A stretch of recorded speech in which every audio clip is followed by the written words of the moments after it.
How's it going, everyone? Welcome back. Hopefully everyone is having a lovely day. Cincinnati versus Pittsburgh, part 2 this season. Bengals dropped the first one to the Steelers in a game that Pittsburgh Steelers defense dominated a Cincinnati Bengals offense, a new look Cincinnati Bengals offense with first game starter of his career, Jake Browning, going under center. Jake Browning, who would complete over 70% of his passes and showed some glimpses. But all in all, it was a Pittsburgh Steelers defense that dominated. It was a Pittsburgh Steelers offense. Kenny Pickett having one of his better games of the season. It was looking like potentially, a momentum booster for the Steelers after dropping that game to the Browns. The Steelers team that was very, very much in a playoff hunt, in a wild card spot, and said, hey, you know what? Little momentum's been boosted. Let's go on, build on that. And Bengals, on the other hand, you lose your starting quarterback. Jake Browning comes in, makes his first start. Like, of course, you're going to say, this ain't going to be good. This guy's not good. Of course, the odds of saying that and not saying that was like 0.5%. Negative 0.5%, to be clear, because you just went from a franchise quarterback to a backup. He was going to find the flaws. But at the end of the day, if you look deeper into the tape, you said, hey, Jake Browning did not play that bad. He made a couple bad throws. It's going to happen. But at the end of the day, he completed for over 70% of his passes. And it was a system and a scheme that was being built for him slowly by Zach Taylor, who we're looking and seeing more and more as an excellent coach for the Cincinnati Bengals football team. And you look at what happens from these games, you would have said, hey, Bengals could have been depleted, 5-6 now, out of a playoff spot. Steelers in prime position to make the playoffs. And boy, was it the complete polar opposites of what you would have expected these two teams to do moving forward. The Steelers lose 3 straight games, 2 against 2 of the worst teams in the NFL. The Cincinnati Bengals are going to win games against 2 of the hottest teams in the NFL. They would win games against one of the hottest defenses in the NFL. They'd win 3 straight against playoff teams. And now they find themselves in a wild card spot. The Pittsburgh Steelers find themselves on the outside looking in. The Cincinnati Bengals now control their destiny on whether or not they make playoffs this season. Jake Browning comes into this football game on a historical pace. 4 starts now. He stood for over 1,000 yards in those 4 starts. He's got over a 75% completion in those 4 starts. There's only one quarterback per Field Yates in the NFL since 1950 that has done that, and his name is Jake Browning. It's been incredible. 300 plus passing yard game after game. What he's been doing. Just like last week against the Vikings, a team that had not allowed a passing touchdown, had not allowed a touchdown in dang near 3 games. And he just goes off in the 4th quarter, leads this team to a comeback victory, brings them to victory in overtime. It is impressive to see the resiliency, the fight out of this young man, the throws this young man is making for this Cincinnati Bengals football team. T. Higgins had an excellent game last week. T. Higgins, a guy that was struggling with the dropsies, he's struggling with the injuries this season. He even struggled with the dropsies to start this game, but boy, did something click. Jamar Chase goes off with an AC joint injury, day-to-day, by the way. Comes off with that AC joint injury, and something in T. Higgins' head clicks and says, hey, I know what I'm capable of. I've done this in the past. I'm a baller. And he's up there making spectacular catch after spectacular catch in double coverage, stretching out across the pile. Probably one of the most impressive catches I've ever seen. To catch the ball up in double coverage, get both feet in bounds, and then contort your body to stretch across the pile. There's no chance at all. I was worried about him getting in bounds. This guy's like, I got 2 feet down, I'm going to stretch this out and put it over. Incredible.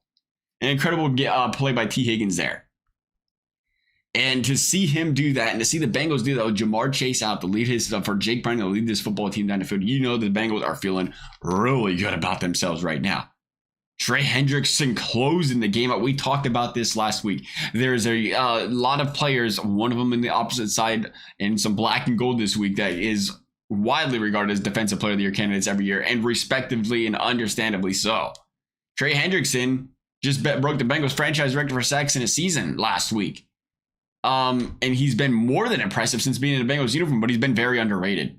And said, hey, if Trey Hendrickson wants to come out of these shadows and get honestly and completely respected and looked at as a guy that can potentially win Defensive Player of the Year, he has got to be a closer in the final stretch of games this season when these lights are shining the brightest. When everybody's saying, hey, what's this Trey Hendrickson guy got actually? We're starting to see a little bit more and more spotlight him. He's been an excellent player for the Cincinnati Bengals. Again, very underrated. You want to open the eyes? Clamp down on these teams in the 4th quarter. He did just that last week against the Minnesota Vikings when the moment was the biggest. And we're going to see him again go up against what is, you can't even say it anymore, I always considered it, but Myles Garrett's always right there too. The best defensive pass rusher in the AFC North. But boy, again, they got some dogs in the AFC North. And TJ Watt right now leads the league in sacks, 16 tackle for losses. That's one more than Trey Hendrickson, respectively, in both of those categories, just to kind of give you an idea of what's going on here between two of the best pass rushers in the league going up against two quarterbacks. Entered the season as backups. Mason Rudolph coming back and getting played or expected to play this week if Kenny Pickett cannot go. Jake Browning, obviously the backup for the Bengals. So we're going to see these two get some pressure on the quarterback, see which one plays the best under some duress here, and see these two defenses that have been oh so good at creating turnovers throughout the season. Bit of a different look, though, going down the injury bug list for these two teams. Bengals going to be without DJ Reader for the rest of the season. An unfortunate injury for the Bengals' best defensive interior lineman. Has been excellent stopping the run. When he's in the game, it is a different game for the Cincinnati Bengals when it comes to stopping the run. Be interesting to see if the Steelers elect to try to run the football a little bit more. I like to run the football with Jalen Warren. Warren's been appearing to be the better back of the two right now for the Steelers, but we're still seeing kind of a timeshare split and leaning more towards Najee. Even against the Bengals last time they played, Warren was averaging 4 yards a carry. Najee was averaging 2.8. So we'll see what happens there. We'll see if the Bengals can stop the run. Because DJ Reader went down, but the Bengals defense was doing what they've done best, which is, kind of play a bend but don't break defense. They allow a lot of yards. They allow quite a few big plays, but you make the big stops when you need to. You get the turnovers when you need to. You hold field goals when you need to. And that's what the Bengals defense has done this season. I mean, you even look at the comps to these two teams. Pittsburgh, notoriously being one of the best defensive in the league year in and year out. That's just what Tomlin does. Pittsburgh allowing a 60% completion percentage to opposing teams' quarterbacks this season. The Bengals allowing 66%.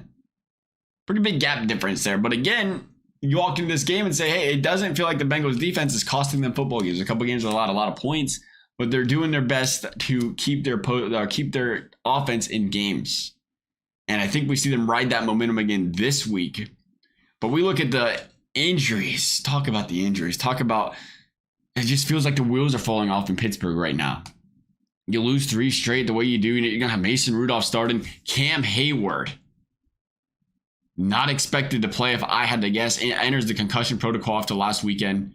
Minkah Fitzpatrick, one of, if not the best safety in the league, not going to play this Saturday. So it's going to be a game of, can you game plan to stop TJ Watt? And if you can, Bengals could do some damage here offensively. Jake Browning in this momentum could continue offensively, and I think it will. I think this is one of the hottest offenses in the league entering this game. The question is going to be can the Pittsburgh Steelers figure something out offensively to kind of keep up? They fired Matt Canada, and a lot of people thought it had to be done. It was there for too long.